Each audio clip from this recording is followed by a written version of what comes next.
Hello guys, welcome back to my YouTube channel. My name is Chisom Rose Dunu. Yes, I know I've been away from the camera for some months.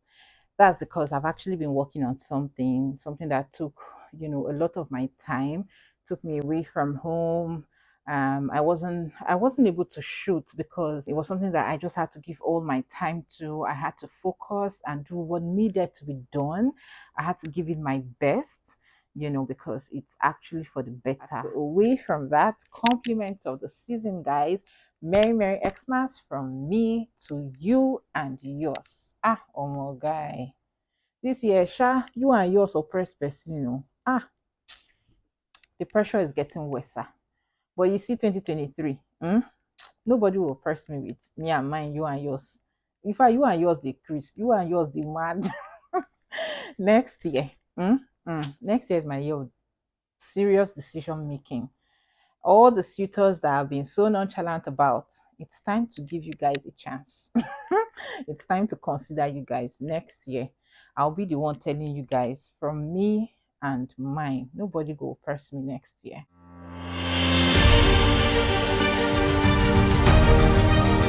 So yes, so into the business of today, there's something that has become like a norm. Somebody comes to you and they tell you about how passionate they are, about landing a job because they are so frustrated at the moment. So many stories that in fact if they get this job, the job is going to be the best thing that's ever happened to them. Oh, I'm not going to forget you. I'll never forget you in life. I'll be praying for you. I just need this job. I need to be leaving the house. I just need something to be doing. I just need to be earning plenty Baba Blue stories. Oh God. Then you finally give them the job. Guy, 1 month into that job, it's one story here and there. That they are no more interested in the job. Why? Because they found something else to do or they found a better place to work in. And most of those employees, they do this with the mindset that, oh, after all, if I leave, highest thing now, you just replace me now. Of course, now you'll be replaced. Who is your daddy? Sure, they want yourself. No, they play now. You'll be replaced. Definitely. So, soldier come, soldier go, barrack remain. So, sure, you'll be replaced. But that is not all that there is to this. The act of having to replace staff, in a very short period of time is tasking for employers. It's tasking. So because of how rampant this issue is, I just think that there are a few things that some employers can do to guard their businesses in 2023. So I'm going to be giving you some tips that I think that can help you, guard your business from employees who just wants to stay for a very short time and make you go through a lot of stress having to employ somebody else and all that. In a week time, we're going to be in January. And January is the time where there's a lot of laying off, unemployment of new staff, a lot of recruitment, going on in January. So I think that this is going to help your business in 2023. Bearing in mind that this affects mostly small businesses, like business with a capacity of 20 staff, 15, 10 staff, it affects such companies. So I think that this is what you need to do. Consider signing of contracts. If people, for whoever you're going to employ moving forward from January in 2023, there should be a part for signing a contract that if you want to work with us, if you want to work with my company, you're going to have to be ready to spend at least 6 months, 8 months with us before leaving, because nobody plans to stay in a company forever, definitely. But then you just cannot also live in a very short period of time. So if you're going to have to leave, you should be, first of all, be ready to spend at least 6 months, 8 months, 1 year. I don't know, but so draft your minimum amount of time that employees can stay before opting to leave. And then I also think that you should always be very detailed about the job description. This is something most people don't even know about, but I've had to, witness it. It happened to a friend. Sometimes employees leave because they get into the work proper and they get to find out that what I was told is not actually what I am doing. Or maybe there are some kind of similarities, but it is way more tasking. What the person is now doing as a proper staff is way more tasking than what the job description that was given to than the job description that was given to the person prior to the time of employment. So sometimes there's a contradiction in these things, or sometimes you say, oh, these are the things you're going to be doing. So you roll out five things that this person is going to be doing, and then the person gets to start working proper, and you add four, five, six more things as the person's job without adding an additional salary to it. That is another reason why most employees end up leaving.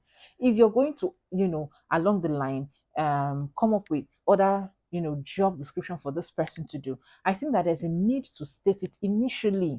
There's a need to roll it out. There's a need to spell it out even before employment, period to employment. It should be said. It should be mentioned. These things would help the employee to brace himself or herself up for, you know, what is ahead of him or her.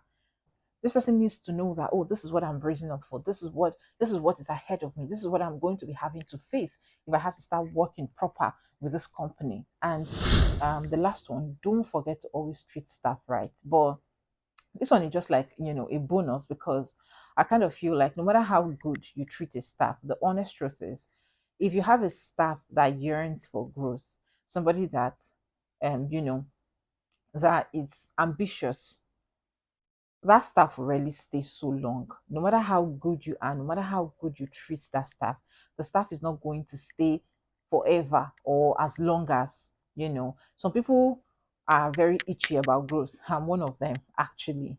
I'm the kind of person that I want to keep climbing because I have a list of the things that I want to do in life. There are things I'm passionate about. I'm not even there yet.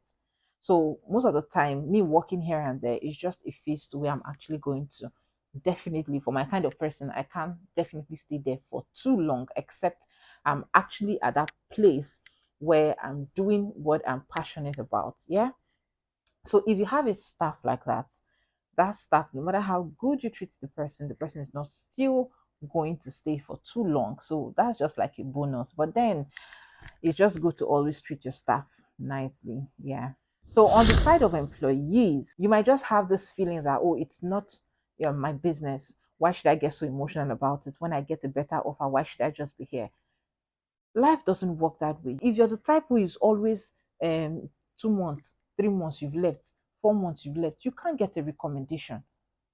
Nobody can trust you to be reliable. And the worst thing people hate in business is having to work with somebody who is not reliable. That is the worst thing. Somebody can't say, oh, I can trust this person, I can rely on this person. Nobody will want to work with you, because business basically is trust. The ability to be able to say, oh, I can rely on this person. If nobody can recommend you in such a way, I don't know. You say, oh, after all, I don't need their recommendations. You don't know where you might need it. Don't just go about feeling like, oh, I'm not even going to have to meet this person till I die. What if you actually might have to meet that person before you die? Oh, yes. And then another thing about staying at workplaces a bit longer is the fact that you get to create a relationship that sometimes will last you a lifetime. If you're the type who is always 1 month you've left, 2 months you've left, anywhere you go, you know if you stay. You are always up and leaving, up and leaving. You can't build relationships that way, because nobody even wants to associate with you. You're not reliable. What's the point? I cannot recommend you. What's the point? You know. So always learn to stay at a place. Nobody is asking you to stay forever, but at least for a while, 8 months, 6 months before you consider leaving. And don't be in a hurry to grab a job. At the time when you're unemployed, you're so vulnerable, you're miserable, you're feeling so frustrated. I get it. I totally understand it. Of course, that's what is expected. But then don't take that as an advantage to just grab just any job that comes your way. Be sure that you are capable of handling it. Be sure that the job description is something you can do.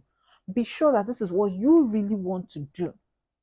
Be sure that the company is the kind of company that you actually want to work with.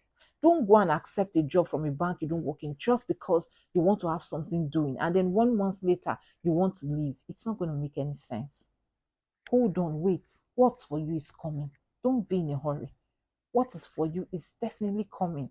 I was once at this stage where I was so frustrated. I was unemployed at the time. A job offer came. I turned it down. The salary was okay, but the job description, I just felt like, no, I'm above this. This is not what I want to be doing. And I turned it down, regardless of how frustrated I was at the time. And guess what? 3 days later, the kind of job I wanted to do came along. So what is for you is definitely, it might not come now, it might take a while and all that, but be sure before you take any job. Sometimes you go for interview and you feel like, oh, you want to give this company a try, you want to work with this company. Always ask very well what the job description is. If you don't understand, please ask the employer, the interviewer, ask the person to repeat. Be sure that you get the job description of what you're supposed to be doing so that you don't, go and take on a job and in the middle of it all, you're not like, oh, I didn't really know that this is what it's going to be like. Don't do that. Make sure you understand, not just knowing, but make sure you understand the job role that you are about to get into. The reason for this is it would help you brace up, it will help you prepare you for the task, for what is ahead of you, so you know what you're going to be doing. All right. I hope that this tips help somebody in 2023. I hope it helps, some businesses. I hope it helps to correct the mentality of so many people out there looking for a job. Don't forget to share my video. Don't forget to subscribe. Don't forget to like. And please keep me engaged in the comment section. Thank you guys for watching. See you next time. And yes, oh God, how could I have forgotten? Thank you guys so much for 100 subscribers. I'm so grateful for your support, for the love, for always watching, for sharing my videos. Thank you all so much. God bless you for me. Bye.